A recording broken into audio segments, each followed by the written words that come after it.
हा संघर्ष काय माहितीये का? हा संघर्ष सरळ सरळ एकनाथ शिंदे आणि देवेंद्र फडणवीसांमधला संघर्ष आहे. नवी मुंबईत गणेश नाईकांसमोर भाजपा लीन झाली, हा कम्प्लीट चुकीचा नॅरेटिव्ह आहे. मला असं दिसतं फडणवीस आणि रवींद्र चव्हाणांनी शिंदेशी संघर्ष करण्याची जबाबदारी गणेश नाईकांवर दिलेली आहे. मी असं नाही म्हणणार की मुंबईमध्ये दोन्ही ठाकरे बंधूंचे खूप जोरदार वारं वाहत आहे असं मला सध्या काही दिसत नाही. पण असंही चित्र नाहीये की त्यांना कम्प्लिटली तुम्ही इग्नोर करू शकता या बॅटलमध्ये.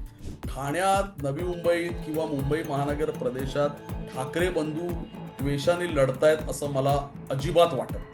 कार्यकर्त्यांची बैठक घेण्यासाठी, कार्यकर्त्यांची संवाद म्हणजे अख्खं ठाण्याने उठायचं आणि मातोश्रीवर जायचं, अख्ख्या कल्याण डोंबिवलीने उठायचं, मातोश्रीवर जायचं. तुम्ही कधी येणार या शहरात? अच्छा, तुम्ही नाही आलात हरकत नाही, तुमची मुलं का नाही येत? तुम्ही असं म्हणाल मी मुंबई पुरतं राजकारण बघू, आम्ही मुंबईतच सत्ता आली म्हणजे आम्ही महाराष्ट्राचा नॅरेटिव्ह क्रिएट करू. मग महाराष्ट्रात तुमच्यासाठी लढणाऱ्या कार्यकर्त्यांचं तुम्ही काय करणार आहात? MMR पट्ट्यात सर्वाधिक महापौर जर आमचे असतील तर ठाणं बाय देऊन ही जिंकलं कोण? जिंकलो आम्ही. तू जरा वेगळ्या ह्याच्यातून बघ, चष्म्यातून हे सगळं पहा. भाजपाचा हा सरळ सरळ शिंदे विरोधात टाकलेला डाव दिसतोय. विरोधी स्पेस नाहीये का? 100% आहे. मतदार नाही आहेत का? 1000% आहे. पण विरोधी नेते आहेत का? कुठे दिसत आहेत का? त्याच्यावर ते मशागत करताना दिसत आहेत का? दुर्दैवाने कसं दिसतं. उद्या धक्कादायक निकाल तुम्हाला ठाणे किंवा या आसपासच्या सगळ्या परिसरात लागले तर ते या विरोधी पक्षाच्या नेत्यांमुळे लागले असा अजिबात समज करून घेऊ नका. तर तो लोकांनी किंवा मतदारांनी जर निवडणूक ती खांद्यावर घेतली तरच ते अपेक्षित आहे.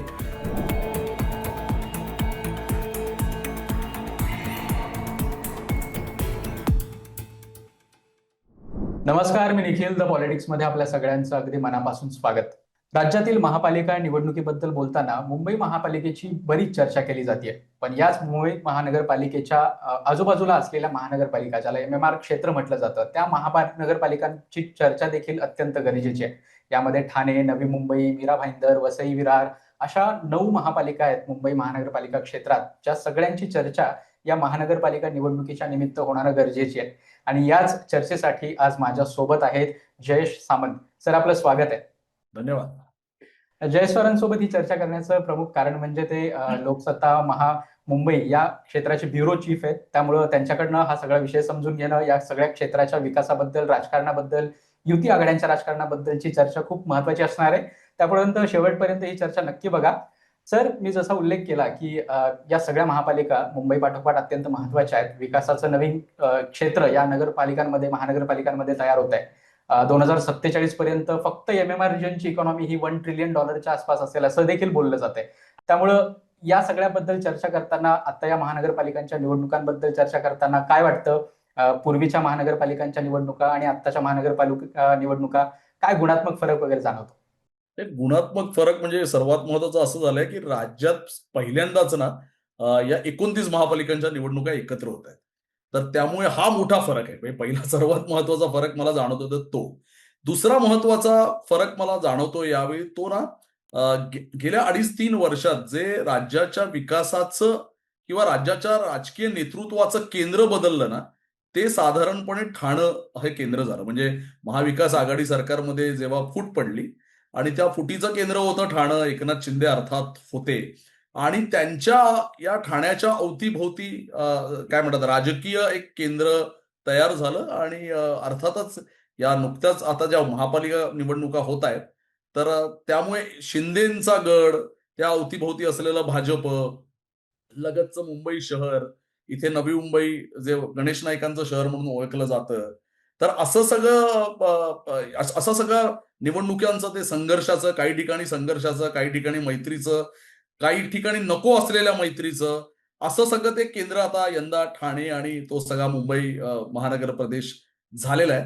त्यामुळे मोठा बदल असा आहे की शिंदे राज्यात ज्या 2.5 वर्षापूर्वी, 3 वर्षापूर्वीच्या जी राजकीय उलथापालथ झाली ना, तर त्याचं जे केंद्र होतं, त्याचं केंद्र होतं ठाणे आणि त्या ठाण्याच्या अवतीभोवती या निवडणुका होत आहेत. तर मला त्या दृष्टीने हा खूप मोठा बदल दिसतो.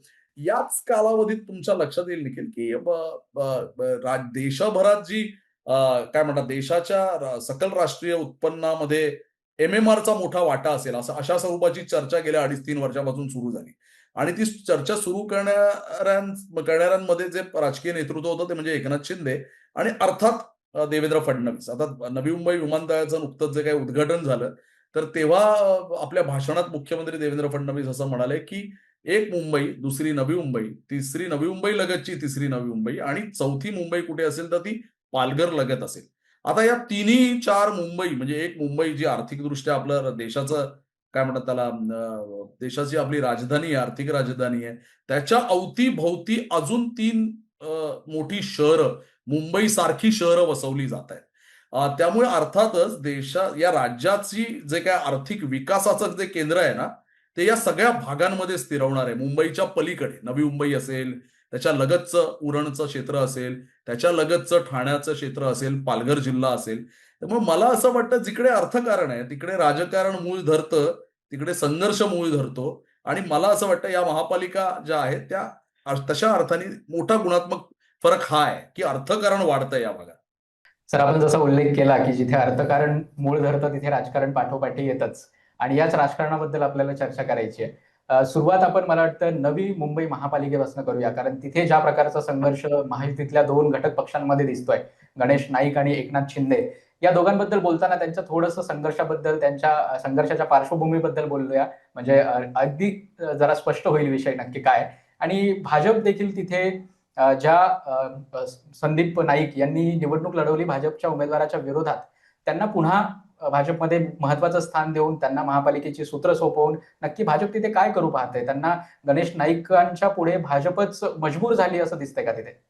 नाही, मला ना काय वाटतंय माहितीये का, भाजप मजबूर वगैरे नाहीये निखिल.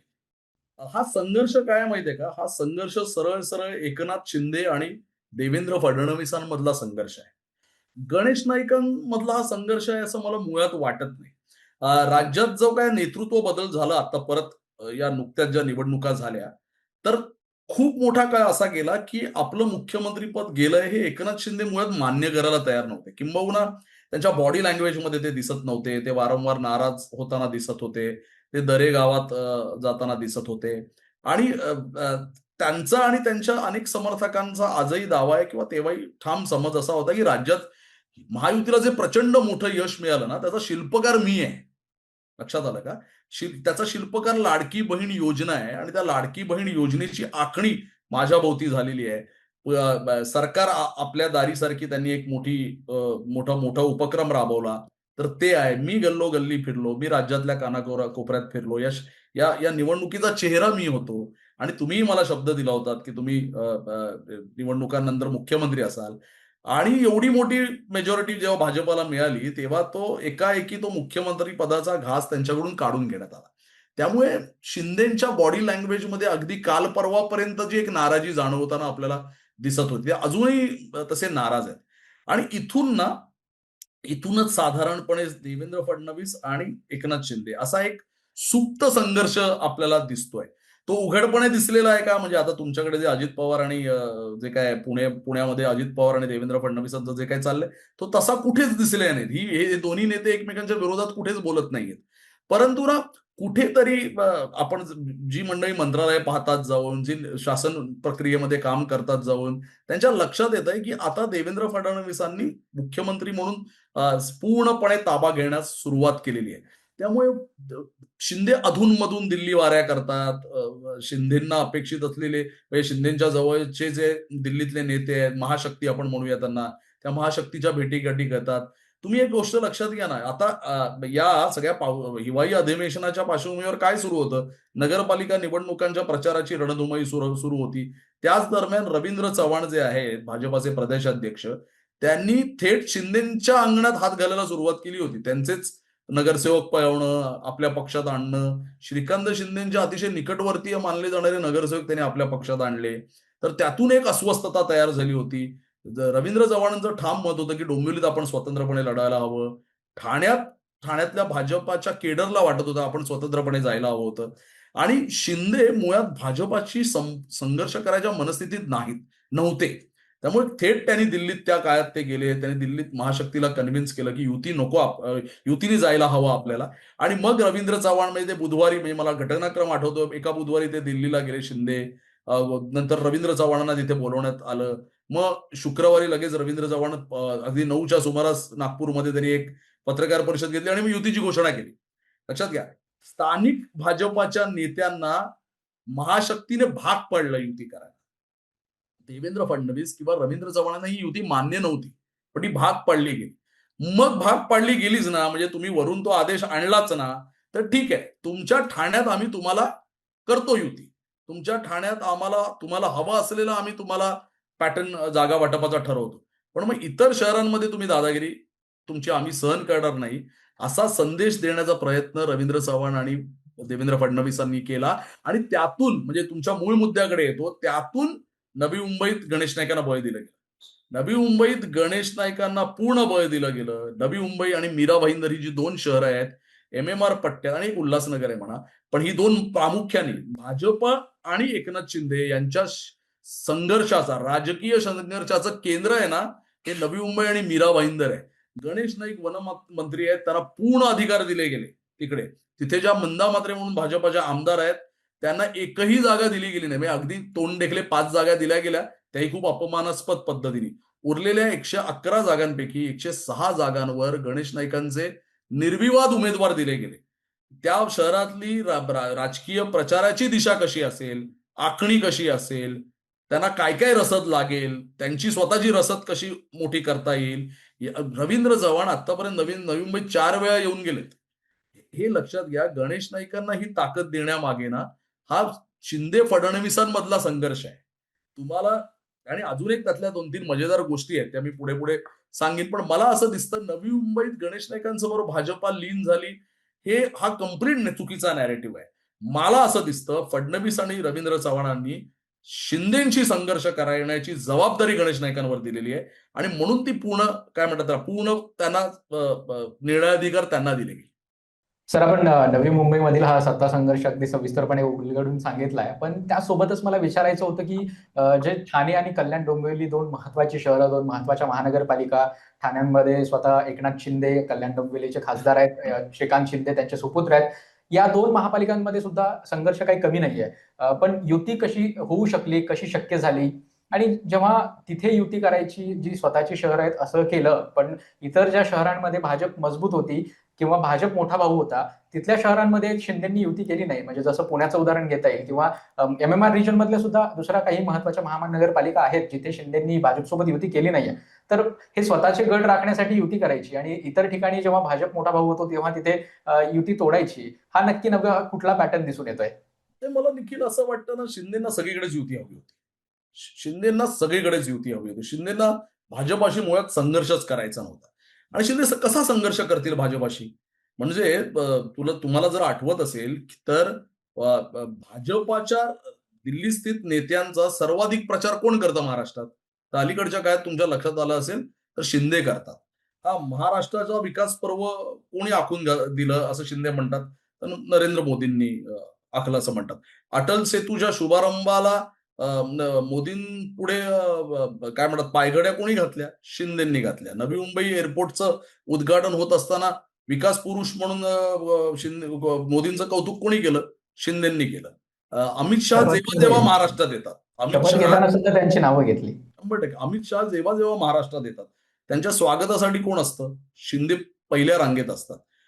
केवळ स्वागतासाठी नाही तर ते तिकडे जिकडे कुठे अमित शहा थांबतात त्यांच्यासोबत बैठका कोण करतात? ते शिंदे करतात. दिल्लीत सातत्याने कोण जातं आपलं गाऱ्हाणं घेऊन? शिंदे जातात. कोणापुढे जातात? महाशक्ती पुढे जातात.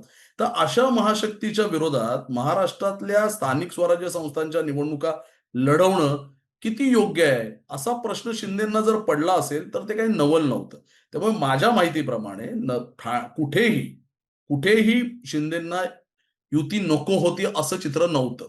दुसरं त्यामध्ये एक लॉजिकल कारण असं होतं की मुंबईत कितीही भाजपा स्वबळाची भाषा करत असली तरी ठाकरे बंधूंना टक्कर देण्यासाठी शिंदेची आवश्यकता त्यांना आहे. आणि ती आवश्यकता आहे म्हणूनच तुम्ही 86 ते 90 जागा दिल्यात ना शिंदेंना. भाजप एरवी गरज नसेल तर आपल्या मित्र पक्षांना 2 जागा देणार नाही हो. तुम्ही 90 दिल्यात ना. याचा अर्थ काय आहे? याचा अर्थ तुम्हाला शिंदे हवेत मुंबईत. मग शिंदेचा एक रोकडा सवाल असा आहे की जर मी मुंबईत तुम्हाला हवा आहे तर मग ठाण्यात, माझ्या डोंबिवलीत, माझ्या भागांमध्ये तुम्ही माझ्याशिवाय लढाईचं कशा भाषा करता? तर हा हा रोकडा सवाल त्यांचा होताही. आणि हा रोकडा सवाल कदाचित त्यांनी महाशक्तीला विचारला असावा किंवा त्यांनी तो त्यांच्या गळी उतरवला असावा. महाशक्तीकडून ते खाली जेव्हा पर्क्युलेट झालं, त्यानंतर ठाणं, जे शिंदेचं ठाणं आहे ते त्यांना म्हणजे भाजपने अक्षरशः ऑप्शनला सोडल्यासारखं आहे. म्हणजे तिथल्या 131 जागांपैकी फक्त 40 जागांवर भाजप लढते. 87 जागांवर शिंदे लढतायत. म्हणजे तिथली मेजॉरिटीची संख्या आहे 67. शिंदेना स्कोप आहे एक हाती सत्ता आणण्याचा तिकडे.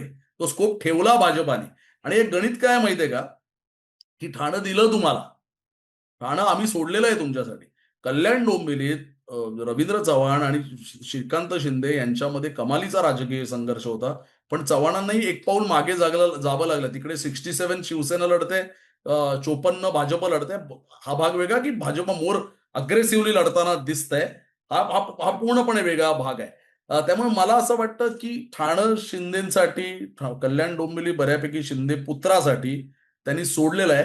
पण इतर ठिकाणी मला असं वाटतं एक एक लक्षात घ्या, नवी मुंबई ही लहान महापालिका नाहीये. राज्यातल्या श्रीमंत महापालिकांपैकी एक महापालिका आहे. मीरा भाईंदर ही लहान महापालिका नाहीये. मुंबई अहमदाबाद मार्गावरची आणि पुढच्या सगळ्या विकास प्रकल्पांच्या अवतीभोवतीची ती महापालिका आहे. लक्षात घ्या.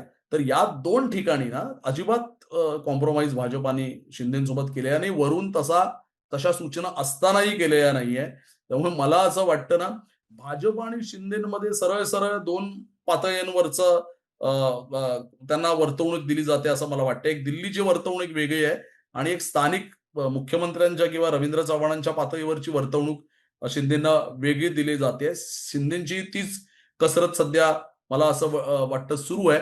पण एक चित्र मात्र नक्की आहे, की ठाणं शिंदेना भाजपाने ऑप्शनला सोडलेलं आहे. सर, आपल्या बोलण्यात आपण मुंबईचा देखील उल्लेख केला. त्याबद्दल एक जाता जाता प्रश्न छोटा, की मुंबईमध्ये 90 जागांवर लढतायत शिंदे, 90 ते 92 जागांवर. भाजप जी म्हणत होते की आम्हाला 150 क्रॉस करायचे, ते 150 जागा सुद्धा लढत नाहीयेत. 137 जागांवर मला वाटतं भाजप लढतीये. ठाकरे बंधू एकत्र आल्यामुळं शिंदेना एवढी मोठी स्पेस द्यावी लागली भाजपला, असं म्हणता येईल यावेळी? 100% ना, 100%. ठाकरे बंधू जर एकत्र आले नसते, तर मला असं वाटतं, की भाजपच्या त्या दृष्टीने शिंदेची उपयुक्तता कमी झाली असती. मी संपली असती असं म्हणणार नाही. कारण कसं आहे, की ठाकरे बंधूंच्या अनेक गडांमध्ये किंवा गड नाही म्हणणार मी, पण प्रभावी पट्ट्यामध्ये शिंदेंनी गेल्या काही वर्षात स्वतःचं एक स्थान निर्माण करण्याचा किमान प्रयत्न केलाय. बरं, मुंबई ठाकरेंच्या मराठी बेल्टमध्ये एकाएकी हिसकावून घेणं सोपं गणित नाहीये. पण तरीही तुम्ही बघाल भांडूप कांजूर सारखा परिसर असेल किंवा शिवडी सारखा परिसर असेल, दादर सारखा परिसर असेल, वरळी सारखा परिसर असेल, तिकडे किमान शिंदे ना भाजपच्या मदतीने का होईना फाईट करताना दिसतात. मराठी बेल्टमध्ये काही लोक आपल्या बाजूनी वळवताना दिसतात. 40-50 नगरसेवक ठाकरे गटाचे त्यांनी स्वतःकडे आणले. ते कसे आणले, काय आणले, हा हा वेगळ्या चर्चेचा मुद्दा असू शकेल. पण त्यांनी ना स्वतःचा एक केडर मुंबईत बनवायला सुरुवात केली आहे. मुंबई महापालिका विधानसभा निकाल काय देतं हा वेगळा भाग असतो. पण मुंबईत शिवसेनेचं म्हणजे ठाकरेंचं ना ग्राउंड लेव्हलचं वॉर्डाचं नेटवर्क एवढं ताकदीचं होतं इतकं वर्ष. तर ते भेदण्यासाठी ना शिंदेचा उपयोग करून घ्यायचा हे भाजपाने पहिल्या दिवसापासून विचार केलेला आहे. भाजप 90 जागा देते शिंदेना. सहजासहजी देत नाहीये. लक्षात घ्या. 90 जागा ही साधी सोपी गोष्ट अजिबात नाही. आणि ती त्याला देते याचा अर्थ काही ठिकाणी शिंदेची त्यांना गरज लागणार आहे. हे पूर्णपणे भाजपाने समजून घेतलेलं आहे. मराठी बेल्टमध्ये मी असं नाही म्हणणार, की मुंबईमध्ये दोन्ही ठाकरे बंधूंचे खूप जोरदार वारं वाहतंय असं मला सध्या काही दिसत नाही. पण असंही चित्र नाहीये, की त्यांना कंप्लिटली तुम्ही इग्नोर करू शकता या बॅटलमध्ये. एवढं पण काही ठाकरेंचा बेस गेलेला आहे असं म्हणता येणार नाही. भाजपला याची कल्पना आहे. भाजपच्या इंटरनल सर्व्हेमध्ये पण तशी माहिती त्यांच्याकडे आलेली दिसते आणि त्यामुळे मला असं वाटतं शिंदेची तिकडे त्यांना आवश्यकता आहे आणि तिकडे ते शिंदेना उपयोगात आणतायत. हे वापरात आणताय असं म्हणणार नाही, उपयोगात आणतायत. अ, आपण मुंबई महानगरपालिकेबद्दल बोललोय, नवी मुंबई ठाण्याबद्दल देखील बोललोय. पण याच ठाणे आणि कल्याण डोंबिवली महापालिकांमध्ये अनेक नगरसेवक बिनविरोध निवडून आलेत, याची देखील चर्चा खूप राज्यभर केली जाते. नक्की बिनविरोध कसे काय निवडून येऊ शकतात? मग नोटाच्या मताचा उपयोग काय? मग त्याला फिक्शनल कॅन्डिडेट म्हणून गृहीत धरायचं होतं असं ठरलं होतं ना? मग त्याबद्दल काय झालं? या सगळ्यांबद्दल देखील चर्चा आहे. त्यासोबतच हायकोर्टात त्याच्या विरोधात याचिका देखील दाखल केली आहे. नक्की कसे काय एवढे मोठे संख्येने नगरसेवक ठाण्यात आणि कल्याण डोंबिवलीमध्ये बिनविरोध निवडून आलेत? खरंच लोकशाही पद्धतीने ही झालेली आहे निवड, की दबाव होता किंवा अजून कुठल्या मार्गांचा वापर केला गेला यामध्ये? हे बघा निवडणुकांमध्ये ना वेगवेगळे मार्ग कधी अवलंबले जात नाहीत. ते यापूर्वी अवलंबले गेलेलेच नाहीयेत का? तर ते जातात. उमेदवारांची पळवापळवी, पैशाचं वाटप, बिनविरोध होण्यासाठी उभे केले जाणारे वेगवेगळे दबाव, हे कमी अधिक फरकांनी ना सतत केले जात असतात. हे काय पहिल्यांदा झालंय असं माझं मत नाही. ते एवढ्या मोठ्या प्रमाणावर आपल्याला दिसले, त्याचं कारण असं आहे ना, की विरोधी पक्ष या सगळ्या भागांमध्ये कमालीचा कमकुवत आहे. अ, याचं एक महत्वाचं कारण. यापूर्वीही कदाचित असे प्रयत्न झाले असतील, पण विरोधी पक्ष कुठेतरी ताकदीचा असायचा. विरोधी पक्षाचे नेते ताकदीचे असायचे. त्यामुळे असे हातखंडे वापरण्याचे प्रयत्नांना एक मर्यादा होती. यावेळी झालंय काय निखिल, एक मोठ्या स्वरूपाची गोष्ट असेल, ठाणं असेल, कल्याण डोंबिवली असेल. इथे ना ठाकरे किंवा काँग्रेस किंवा राष्ट्रवादी काँग्रेस यांची संघटनात्मक पातळीवर ना कमालीची दमछाक होताना दिसतेय. समजा ठाण्याच्या 131 जागा असतील, कल्याण डोंबिवली 122 जागा असतील. एवढ्या मोठ्या प्रमाणावर उमेदवार, बंडखोरांना थांबवणं, त्यात अपक्ष, वेगवेगळ्या भागांमधले काय म्हणतात त्याला, निर्णायक ठरत असलेले अपक्ष, त्यांना माघार घ्यायला लावणं आणि त्यात आपले उमेदवार सांभाळणं. यासाठी ना एक मोठं नेटवर्क असावं लागतं स्थानिक पातळीवर. शिंदे सेनेत ते नेटवर्क आहे. कारण जुनी जी शिवसेना होती, हे जी एकसंघ शिवसेना होती, त्यातली जवळपास 90% संघटना म्हणतोय मी. मी मतदार म्हणत नाहीये, समजून घ्या. 90% संघटना ना ती शिंदेसोबत गेली. ठाण्यात पण गेली, ती डोंबिवलीतही गेली, ती नवी मुंबईतही गेली आणि ती अनेक शहरांमध्ये गेलेली दिसते. संघटना म्हणजे ते पदाधिकारी असतात वेगवेगळे, ते त्यांच्यासोबत गेले. त्यामुळे झालंय काय, ठाण्यात एकमेव चेहरा आहे राजन विचारे. बरोबर आहे. त्यांच्या अवतीभोवती संघटना खिळखिळी आहे पूर्णपणे. मनसेचे जे अविनाश जाधव आहेत, म्हणजे हा सगळा वादंग ठाण्यात झाल्यानंतर त्याचा त्याचं काय म्हणतात त्याला, त्याला ता ताकदीने विरोध कोणी केलाय? तर तो एक ना ठाकरेंच्या शिवसेनेपेक्षा तो अविनाश जाधवांनी केलेला दिसतोय. म्हणजे मला असं वाटतंय, की पहिल्यांदा अशी परिस्थिती ठाणे जिल्ह्यात आपल्याला दिसतेय, की जिकडे ठाकरेंपेक्षा मनसेकडे लढणारे नेते दिसतायत. तिथे कल्याण डोंबिवलीत किमान राजू पाटील काहीतरी बोलताना दिसतायत. अविनाश जाधव तर ठाण्यामध्ये आक्रमकपणे सातत्याने म्हणजे ते मला असं वाटतं विरोधी पक्षाचा चेहरा या शहरामध्ये अविनाश जाधवांसारखा एक नेता दिसतोय. तर हे जे सगळं निवडणुकीचं जे मॅनेजमेंट असतं ना, निवडणुका ह्या काही सोप्या साध्या निवडणुका नाहीये, गल्ली बोळातल्या निवडणुका आहेत. आलं का लक्षात? या निवडणुकांचं मॅनेजमेंट करण्यामध्ये ना, महाविकास आघाडीचे नेते कमालीचे कमकुवत ठरले. त्यांचा हा कमकुवतपणा नेमका हेरला गेला आणि मग सत्ता हातात असताना जी काही सूत्र वापरावी लागतात, ती वापरली गेली. ती एरवी पण वापरली गेली असती, पण पूर्वी संघटना, विरोधी पक्ष स्ट्राँग असायचे. ते वापरताना मर्यादा असायचे. आता त्या मर्यादाच नसल्यामुळे आणि कमालीचा कमकुवत विरोधी पक्ष असल्यामुळे हे मुंबईत का नाही झालं? मुंबईत का एवढ्या मोठ्या प्रमाणावर माघाऱ्या नाही झाल्या? मुंबईत एवढ्या मोठ्या प्रमाणावर उमेदवार फोडले का नाही गेले? मुंबईत बिनविरोध किती जागांवर झालंय? तर त्याचं कारण आहे मुंबईत ठाकरे नावाचा करिश्मा अजूनही आहे. मुंबईत ठाकरेंची एक संघटना अजूनही आहे. ठाण्यामध्ये, कल्याण डोंबिवलीमध्ये तुम्ही बघा ना, नवी मुंबईत नाही झालेलं आहे असं. नवी मुंबईत एखाद दुसरा अपवाद आहे फक्त. एखाद दुसरा अपवाद. कारण दोन्ही तुल्यबळ आहेत. नाईक पण तुल्यबळ आहेत, तिकडे शिंदेचे लोकल नेते पण तुल्यबळ आहेत. जिकडे तुल्यबळ नेते नाहीत, संघटना कमकुवत आहे, तिथे हे प्रयोग सत्ताधाऱ्यांनी यशस्वीरित्याने करून दाखवले दिसतायत. त्यामुळे मला असं दिसतंय यंत्रणांचा वापर झाला नाही का? तर तो 100% झालेला दिसतोच आहे. पण त्याच्या मागे एक गोष्ट अशी आहे, की यंत्रणांचा वापर कधी होऊ शकला? जेव्हा विरोधी पक्षातली संघटना कमकुवत होती म्हणून तो होऊ शकला. असा मुद्दा आहे. सर, आपण आतापर्यंतच्या चर्चेमध्ये शिंदे आणि भाजप यांच्यातील संघर्ष आणि यांच्या युतीबद्दलच खूप सारी चर्चा केली आहे. पण ज्याप्रमाणे ठाकरे बंधू मुंबईत एकत्र आलेत, त्याच पद्धतीने ते एमएमआर रिजन मधल्या इतर काही महानगरपालिकांमध्ये देखील एकत्र लढतायत, ज्यात ठाणे, नवी मुंबई, कल्याण डोंबिवलीचा देखील समावेश आहे. इथे नक्की काही त्याचा परिणाम दिसून येऊ शकेल आणि त्यासोबतच विरोधकांची इतर काय स्थिती आहे, काँग्रेस, राष्ट्रवादी असेल. मला वाटतं राष्ट्रवादी काँग्रेस नवी मुंबई आणि ठाण्यामध्ये सुद्धा चांगल्या दुसऱ्या किंवा तिसऱ्या क्रमांकाचा पक्ष राहू शकेल असं वाटतं.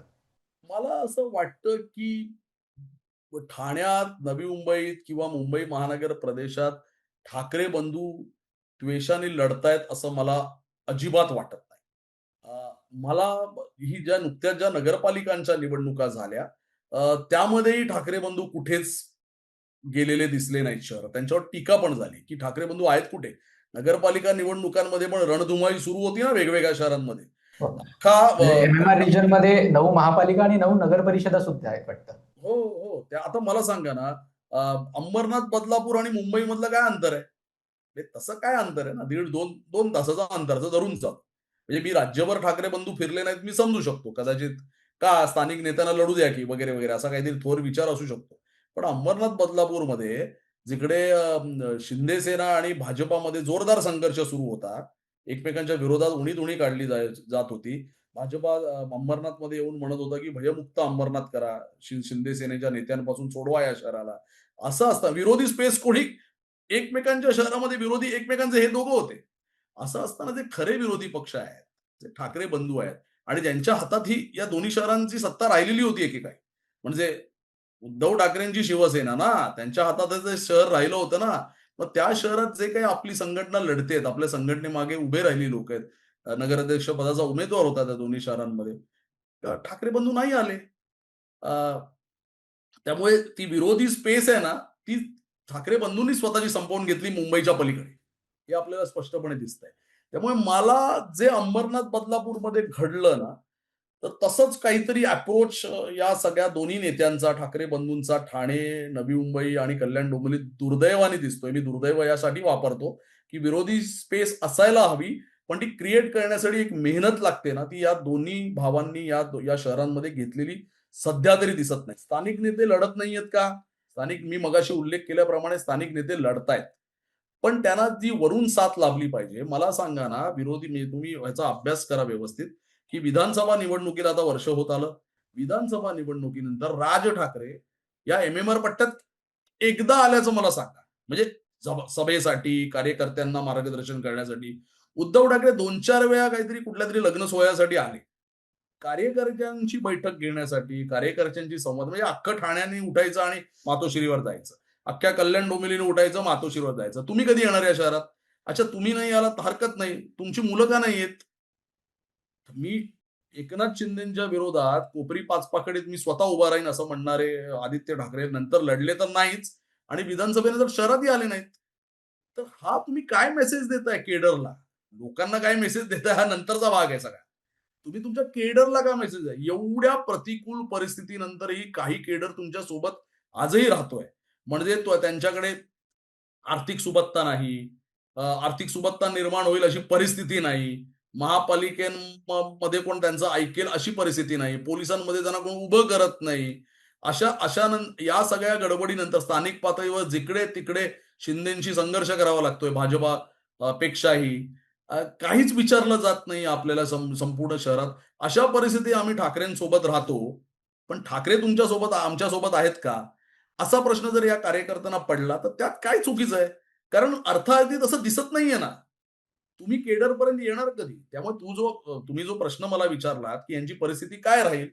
तर संघटना पातळीवर यांनी खूप काय काम केलेलं दिसत नाही. त्यानंतरही काही ठिकाणी काही प्रभागांमध्ये जर काजवे चमकले, तर चमकले. पण ते काजवे स्वतःच्या बळावर चमकतील अशी सध्याची स्थिती तसंच दिसते. आहे ना, तसंच आहे ना. म्हणजे आता कदाचित 2 सभा घ्यायला येतील ही मंडळी.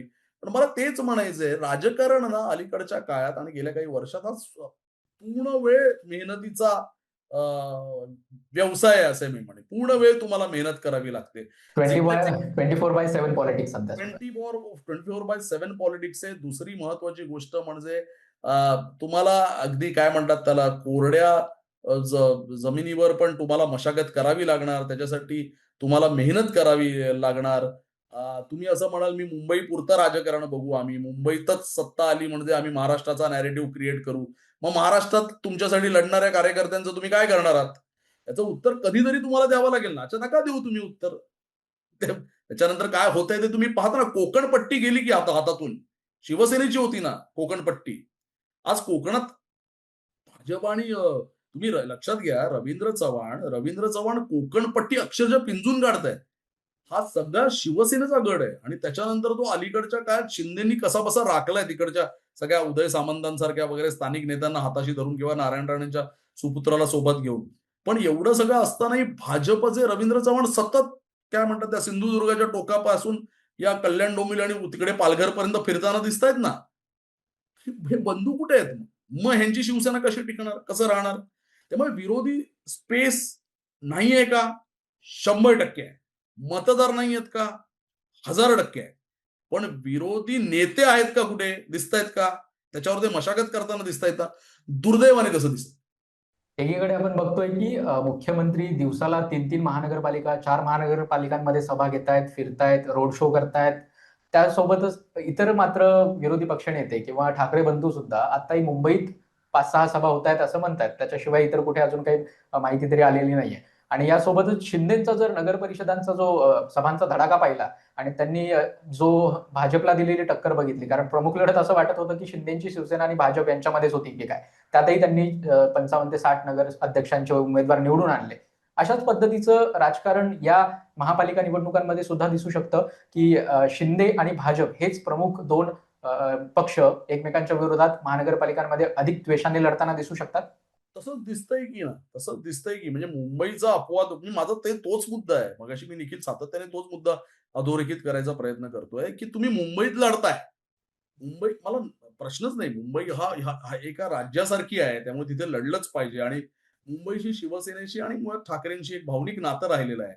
अ, ती स्पेस आपल्या आपल्या हातून जाऊ नये यासाठी लढणं हे स्वाभाविक आहे. पण याच्या आसपासच्या शहरांकडे तुम्ही डुंकूनही पाहत नाही आहात. संघटनाच्या पातळीवर काहीच पाहत नाही आहात तुम्ही. ठाणं आणि शिवसेनेचं भावनिक नातं आहे वगैरे हो मान्य आहे ना, आहे. पण आता ते नातं अधिक अडचणीच्या काळात ते अधिक घट्ट व्हावं यासाठी काहीतरी करावं लागेल ना. बाळासाहेब ठाकरेंनी एकेकाळी या ठाण्यामध्ये सभा घेतली आणि ठाणेकरांना एक नाट्यगृह मी देतो, असं म्हणाले आणि गडकरी नाट्यगृहाची मुहूर्तमेढ रोवली गेली ना स्थानिक नेत्यांच्या मार्फत. बाळासाहेबांनी शहराला पहिलं नाट्यगृह दिलं ना. असं तुम्ही काय देण्याचा प्रयत्न करताय? किमान सांगा तरी. जे तुमच्या पदरात आहे यापूर्वी, जे तुम्हाला मिळालेलं आहे. ठाणं आणि मातोश्रीचं भावनिक नातं तुटलेलं आहे असं मला अजिबात वाटत नाही. ते अजूनही काही प्रमाणात 100% कायम आहे. फक्त एक मुद्दा तोच आहे. मी परत-परत तेच तेच शब्द वापरतोय. ती मशागत करावी लागणार ना, मेहनत करणं. मेहनतीचं कुठेतरी ना मेहनतीचं अंग थोडं कमी पडतंय या मंडळींमध्ये. मला सांगा ना, नवी मुंबईत गणेश नाईकांच्या विरोधात, नवी मुंबईत शिंदे सेनेच्या विरोधात जे मशालीच्या चिन्ह घेऊन लढू पाहतायत. काय हो, कोण संवाद साधताय त्यांना?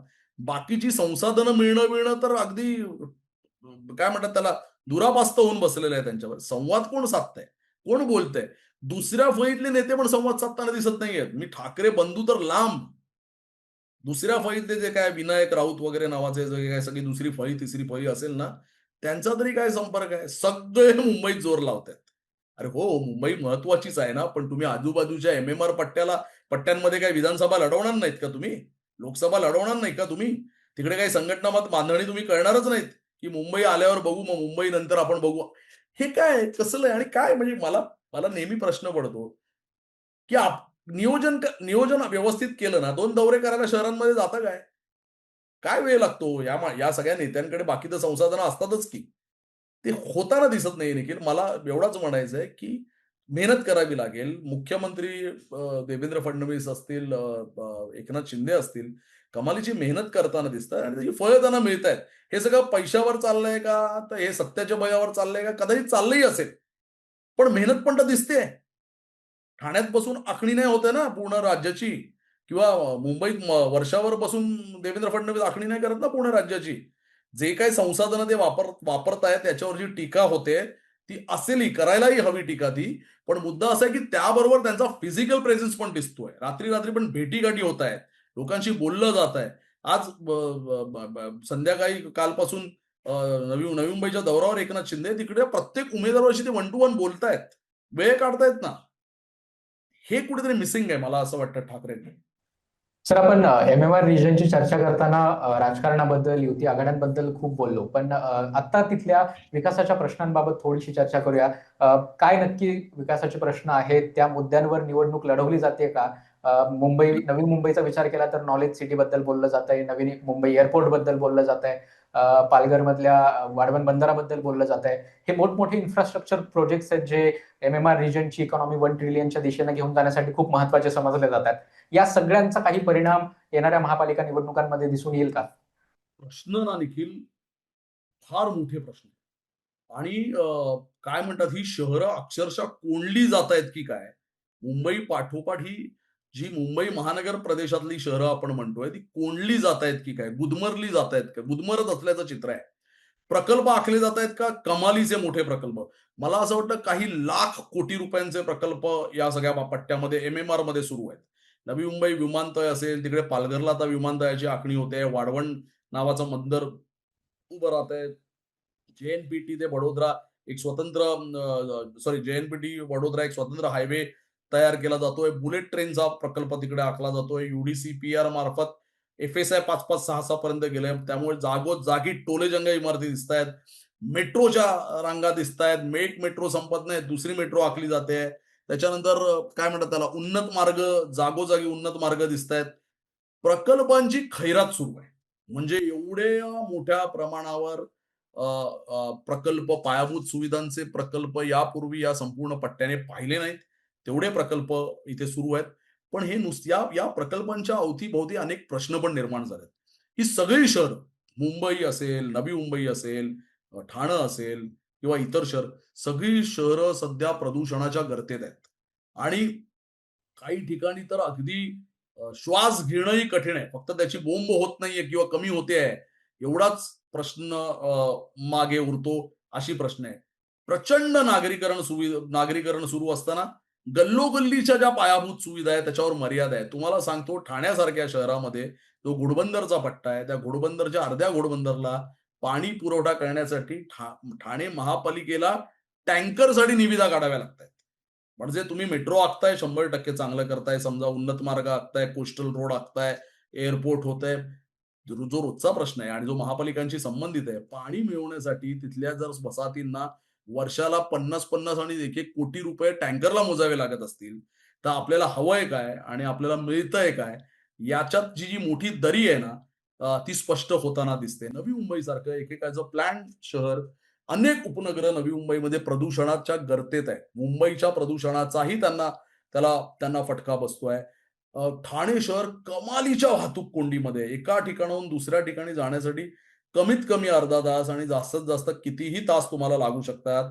नवी मुंबईतून पुण्याला निघालेला माणूस एक वेळ 2.25 तासात पोहोचू शकतो. पण ठाणे स्थानकातून घोडबंदरला निघालेला माणूस तो 2-2.25 तासात पोहोचेल का? याची कधी-कधी खात्री नसते. अशी भयावह परिस्थिती आहे. माझा मुद्दा हाच आहे, की या सगळ्या मुद्द्यांवर बोंब ठोकणारा, लोकांसाठी भांडणारा, हे सगळे मुद्दे सातत्याने पुढे आणणारा विरोधी पक्ष कमालीचा कमकुवत दिसतोय. मनसेने मध्यंतरी ठाण्याच्या वाहतूक कोंडीच्या प्रश्नावर 1-2 चांगली आंदोलनं केली. पण त्या आंदोलनाला सातत्य नव्हतं किंवा साथ नव्हती असं मी म्हणेन. जी इतर महाविकास आघाडीतल्या पक्षांनी त्यांना द्यायला हवी होती. थोडी साथ नव्हती. सगळ्या शहरांमध्ये वाहतूक कोंडीचा प्रश्न आहे. एकही शहर वाहतूक कोंडी मुक्त आहे का?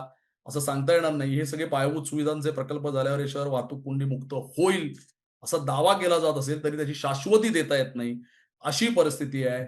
आणि मला असं वाटतं थोडासा भपका मोठा आहे या प्रकल्पांचा.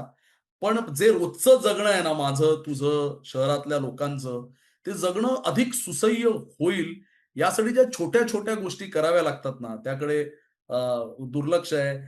मुंबईतल्या मेट्रो प्रकल्पांचं खूप कौतुक होतंय. पण मुंबईची रोजच्या प्रवासाची जी काय काय म्हणतात त्याला आपण, धमनी आपण म्हणावी, त्या बेस्टची काय अवस्था आहे? ठाण्यात मेट्रो प्रकल्प उभा राहतोय, पण त्या TMT आहे, म्हणजे ज्या लोकल बस सेवा जी असते, अ, त्याचे स्टॉप्स बघा ना जाऊन तिकडे. रांगाच्या रांगा आहेत ना. आलं का लक्षात? रोजचं जगण्यासाठी जे लागतं ना, ते म्हणजे अगदी मी घोडबंदरहून मेट्रोने निघालो तरी मला 3 हात नाक्यावरच यावं लागणार. स्टेशनला यायला परत मला कुठलीतरी बस किंवा रिक्षाच धरायची आहे. तर हे जे जगणं आहे ना, ह्या जगण्याचे मुद्दे या प्रचारात पण मिसिंग दिसतात. विरोधी पक्षाच्या अजेंड्यावर ते आक्रमकपणे मांडले जात नाहीयेत. ब ब सत्ताधाऱ्यांचा आवाका एवढा मोठा झालेला आहे आणि ताकद एवढी अवाढव्य झालेली आहे, की या मुद्द्यांच्या चर्चेला काय अर्थ राहिलाय का? असा प्रश्न आता मतदारांना पडावा, अशी परिस्थिती एकंदर दिसते.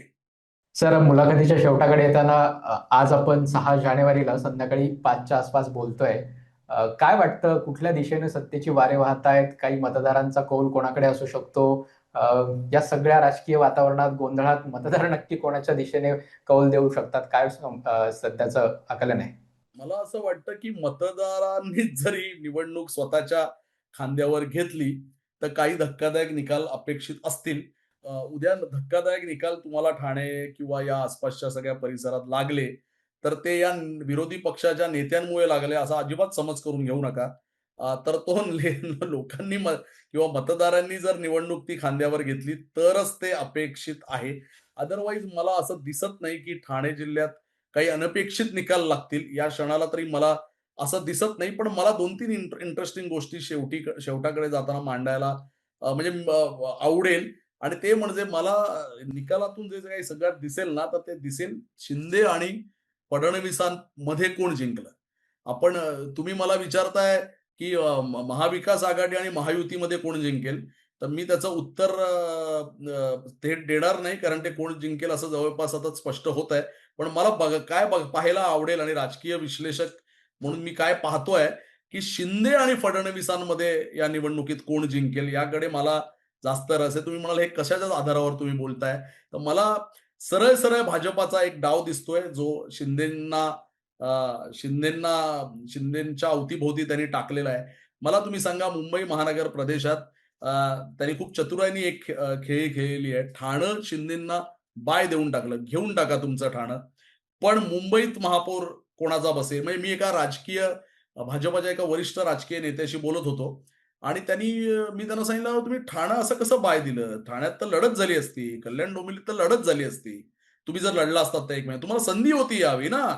तर तो म्हणाला, "ठीक आहे जयेश, काय होतं बघ, एक पाऊल तुम्हाला मागे जावं लागतं. पण बघ जिंकणार आम्हीच." म्हटलं, "कसे जिंकणार?" तर त्याने मला एक छान समीकरण सांगितलं. ते तुम्हाला मी सांगून आपण थांबूया कदाचित किंवा कसंही. त्याने मला असं सांगितलं, "ठाण्यात कोणाचा महापौर होईल? ठाण्यात असं आपण धरून चालू शिंदेचा महापौर होईल. कल्याण डोंबिवली ठीक आहे, आपण समजू होईल, आम्ही देऊ. पण तरी आम्ही पिक्चरमध्ये असू. कारण आमच्याशिवाय महापौर त्यांचाही होणार नाही." भाजपाचा एका नेत्याचं म्हणणं होतं. पण मुंबईत कोणाचा महापौर बसला, समजा आमचा बसला. मीरा भाईंदरमध्ये महापौर कोणाचा बसला, तर समजा आमचा बसला. नवी मुंबईत महापौर कोणाचा बसला, समजा आमचा बसला. उल्हासनगरात महापौर बसला, समजा आमचा बसला. कल्याण डोंबिवलीत त्यांचा महापौर जरी बसला म्हणजे शिंदेचा, तरी मदत कोणाची घ्यावी लागणार? आमची घ्यावी लागली. जिंकलं कोण? एम-एम-आर पट्ट्यात सर्वाधिक महापौर जर आमचे असतील, तर ठाणं बाय देऊन ही जिंकलं कोण? तर जिंकलो आम्ही. तू जरा वेगळ्या ह्याच्यातून बघ, चष्म्यातून हे सगळं पहा. भाजपाचा हा सरळ-सरळ शिंदेविरोधात टाकलेला डाव दिसतोय. त्यामुळे महाविकास आघाडी जिंकेल का महायुती जिंकेल, यापेक्षा फडणवीस जिंकतील का शिंदे जिंकतील, हे पाहावं लागेल. त्यामुळे नवी मुंबई, मीरा भाईंदर, कल्याण डोंबिवली, उल्हासनगर या शहरांचे निकाल कसे असतील, हे पण आपल्याला पाहावं लागेल. सर, आपले खूप खूप आभार. आपण द पॉलिटिक्सला वेळ दिलात आणि एम-एम-आर रिजन मधल्या या सगळ्या राजकारण जे पडद्यामागे सुरू आहे किंवा युती आघाड्यांचं राजकारण, हे सगळं उलगडून सांगितलं आम्हाला, आमच्या प्रेक्षकांसाठी. आणि अशाच प्रकारच्या चर्चा पुन्हा येणाऱ्या काळात महापालिका निवडणुकीच्या संदर्भाने नक्की करायला आवडतील. पण आज इथेच थांबूयात. धन्यवाद. Thank you so much. Thank you so much.